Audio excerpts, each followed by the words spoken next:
In my last video, we looked at what's beyond the sunset and explored the western continent Aman, also known as the Undying Lands. We not only looked into the nature of this mystical continent and why the elves have to leave Middle-earth at one point, but also at some of its important places. During the last few days, the idea grew on me to have a look at interesting places of Middle-earth. I will most likely revisit this topic from time to time too, because there's just so much to cover here. Tolkien's universe is called Ea, and Arda, the originally flat world where The Lord of the Rings takes place, is a part of it. In the mythology, it became a sphere in the Second Age. Two side notes: I won't cover the round world version in this video, and I pronounce names as Tolkien described it. On Arda we have multiple continents, for example the mentioned Aman. The main continent, however, is Middle-earth, where most of the lore and stories take place. Interestingly, all other continents were originally part of Middle-earth too, so it makes sense that it's the main story focus. It's the birthplace of dwarves, elves, men, orcs, and basically every main species except the spirit beings, the Ainur, which existed even before Arda was created. Elves and men awoke in the far east of Middle-earth, which is a relatively unknown region because most of them moved or fled to the west side of the continent over time. For example, the elves started the often mentioned Great Journey. In addition, the stories are told from the perspective of those who fled, resulting in the east to be slowly forgotten. What remained in the Far East was also most likely corrupted by Sauron and his old master Morgoth, or suffered under their power. The elves awoke in Cuiviénen, which is a bay of the Sea of Helcar that doesn't exist in the later ages anymore. Men awoke in Hildorien, which is far south of Cuiviénen. The lore doesn't really explore places further to the east. We only know about the Wildwoods, which were close to Cuiviénen, and beyond the Wildwoods we find the Orocarni, the Red Mountains, also called Mountains of the East. You could say the legends end with them, except for the Gates of Morning, I guess. It's quite interesting that we see these mountains on the map shown at the beginning of the first Lord of the Rings film, but even those who read the books actually don't know too much about them, and big parts of the East just vanish from the lore when many elves and men left it behind. This also brings some meaning to the concept of mountains. There is a saying of moving mountains. In this metaphor, they are a seemingly unmovable limit or border. In Tolkien's world, mountains can also have a special mythological character. We come to this in a moment. The mountains of the East, for example, seem to be like the final frontier of Middle-earth. Not only a natural border, but also the end of the world's knowledge, you could say. Close by is the gigantic Sea of Helcar that was formed out of the crater of the destroyed lamp Iluin. That is one of the two lamps, which are two gigantic towers with a magical fire on their top, originally intended to be the light source of the world. Even though it's such a big sea, it slowly passes out of history and even begins to physically disappear over the centuries. It was assumed that the Sea of Rhûn was a leftover of it, but there exist notes from the elves during the Great Journey to the west hinting at the sea, so it probably existed at the time of the Sea of Helcar too. The land around it is called Rhûn, and the Easterlings live there at some point. Now we get closer to the known regions. North of Rhûn we see the Iron Hills, of which we only know very little. Some of the dwarves lived here and formed hordes, like Dóin, Ironfoot. I use the Old Norse pronunciation here. It's possible that 4 of the 7 fathers of the dwarves awoke somewhere here too. The Iron Fists, Stiffbeards, Blacklocks and Stonefoots to be precise. Erebor and the Grey Mountains are also quite close. Same with Gundabad, where Durin the Deathless once awoke. So these northern places are very important for the dwarves and their culture. Then in the far south we find Mordor. Mount Doom was originally created by Sauron's master Morgoth and probably formed this region. At least the ashes of the volcano gave it its name, which translates to Black Land. Shelob lived in Mordor for a long time, far before Sauron took it as his realm, so he was not the first there. An interesting place of this evil land was the Sea of Nurnen in its south, which again could be a leftover of the Sea of Helkar. Its water was bitter, but its land, Nurnen, was fertile enough and allowed Sauron to feed his armies. The games Shadow of Mordor and Shadow of War explore this area and idea. It's also possible that Sauron imprisoned some Endwives during the end of the Second Age and moved them to this place to grow crops. What we definitely know, men and others imprisoned by Sauron became slaves that had to labor there. In The Lord of the Rings, we can read about Aragorn freeing them when Sauron is defeated. And the slaves of Mordor he released and gave to them all the lands about Lake Nurnen to be their own. It must be noted that Mordor was Sauron's realm for 5,000 to 6,000 years. Only the last alliance occupied Mordor a bit for over 1,400 years during the Third Age, but after that and until Sauron's defeat, Mordor was again his realm.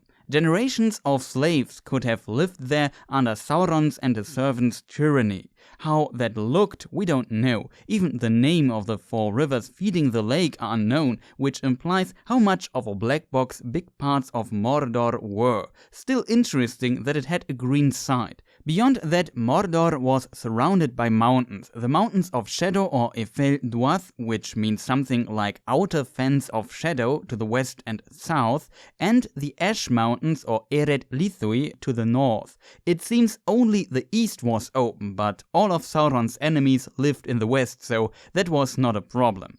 We talked about mountains. The volcano Mount Doom in the plateau of Gorgoroth is the most prominent mountain of Mordor. In it we find the Samas Naur and the Crags of Doom. It's the chamber where the One Ring was forged. The word Doom has many meanings. In the German version of The Lord of the Rings, it's translated with Schicksal, the German word for fate, which makes most sense, but it's quite interesting. In German, there's another word that would also describe a terrible fate, similar to the word doom, but it wasn't used here, and I think it's a good decision because the focus is on the fate component, especially considering its lore. Doom also means judgment, and I think this place created a terrible judgment for Middle-earth that forged its fate.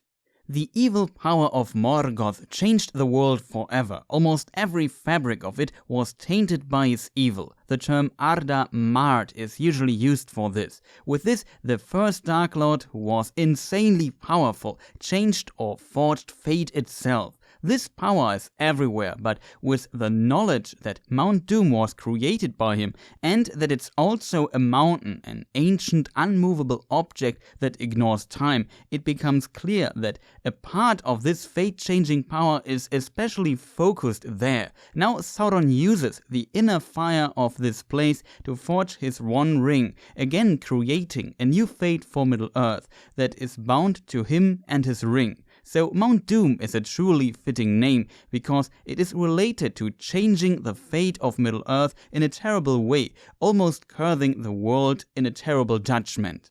We also talked about mountains as object with a special meaning, immovable, majestic, connecting earth and sky, and seeming to be there forever, untouched by time. It underlines what powerful entities must be at work when they were able to form a mountain or even a volcano, which brings the powers and secrets of the earth to the surface.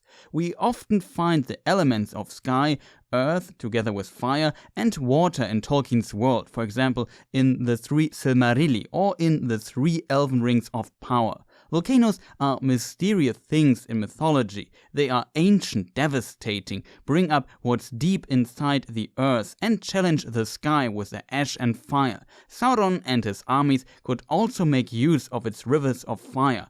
In addition, it's the only place in Middle-earth where the One Ring can be undone. But there are more interesting mountains. Bilbo says to Gandalf in the films and books, "I want to see mountains again, Gandalf, mountains." He's probably talking about the Misty Mountains, or as the elves call it, Hithaeglir. They are a very central place in the main stories of Tolkien. Gollum hides under it with the One Ring, and Bilbo later finds it there. The Fellowship needs to get to the other side after leaving Imladris.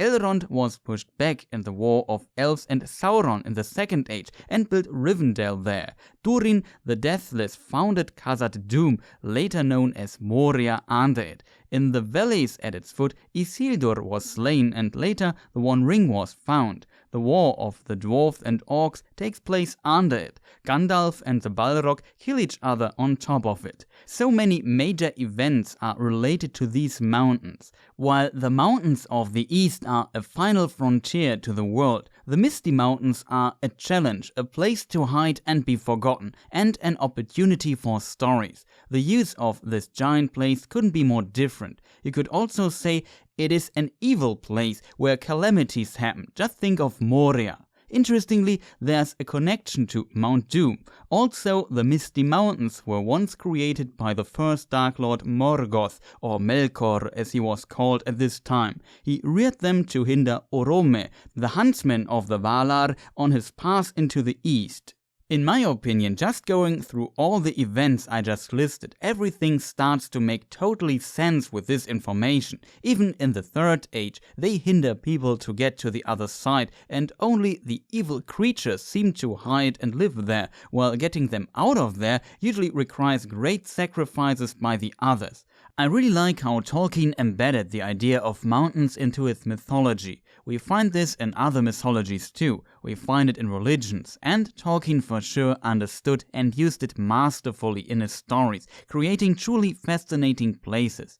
Ancient and majestic, created by a power hard to understand, and bearing many secrets in its roots, like the Balrog from ancient times sleeping there, or the nameless things that even Sauron didn't know about. Mountains are also described as trees of Aule, the smiths of the Valar, which the dwarves worship. At the same time, the Misty Mountains and Mount Doom are testaments of Arda Mard, but the peoples of Middle-earth adapted and even tried to live close to it. Elves in Rivendell and Lothlorien, the dwarves of Moria, the men of Dunland, even the early hobbits, but also the orcs, and with Durin's Bane also an Ainu. It's a melting pot of fates. In The Hobbit, we also find the mention of stone giants, which merge well with this mythology.